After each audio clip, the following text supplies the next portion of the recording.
അതരത്താൽ പാടി ഞാനായിഷ്കിൻ തീരത്ത് അണയണം നബിയുടെ ചാരത്ത്.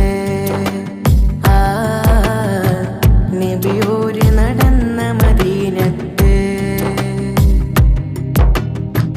ഹൃദയത്തിൽ എഴുതിയ വരികൾ മെഹബൂബരെ മദ്ഹിൻ മൊഴികൾ.